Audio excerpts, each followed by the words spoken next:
guys, I'm Bronfman and I'm the author of Do What Feels Good. So today I'm gonna make my Jalisco Mule, and it is a different take on a regular mule. I've added some jalapeno in there and mixed with the ginger beer. It is just delicious. The first thing I'm doing for this mule is muddling up some jalapeno and lime juice. Believe it or not, jalapenos actually speed up your metabolism, which means that you'll digest your food a little bit more quickly. The second thing is adding about 2 ounces of tequila, which I'm gonna eyeball that in ginger beer. I'm just gonna add a little bit of coconut milk in here. And then I'm gonna put everything over ice in the shaker. Shake it up, strain it. I much prefer tequila than any other spirit because it's low in calories and low in carbs. I'm just gonna add like a dash or 2 of bitters and some lime for garnish. There you have it. Cheers, guys. So we're going to try and help out one of our viewers. Come on over, sweetheart. This is Megan. Hi. Hi, Megan. How are you? So me and Megan, vice versa. I'm sure you guys met backstage. Yeah. So what was the goal here in you two working together and collaborating? Well, I really just have a problem with cellulite, you know. Even I could work out, eat clean and everything, but it's still there. And that is the key. By the way, cellulite is hereditary. We are born with it. Doesn't matter what you're eating.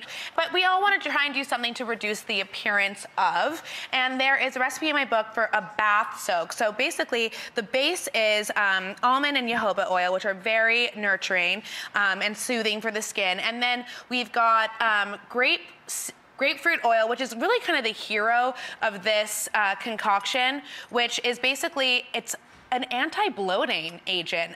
It's really going to help. I'm gonna live in grapefruit oil. It really helps with getting rid of water retention.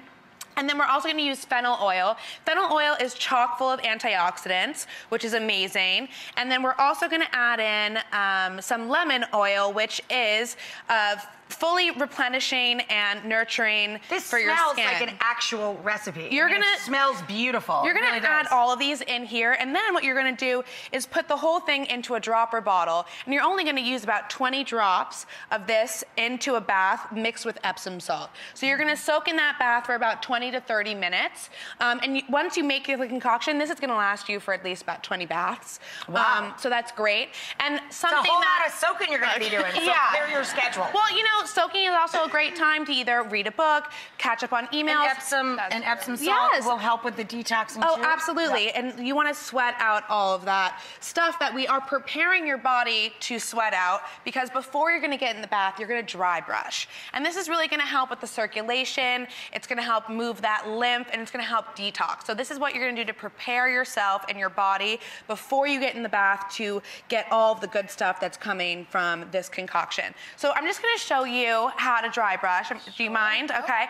So you're gonna start on the legs, and you're gonna go in an upward motion towards your heart.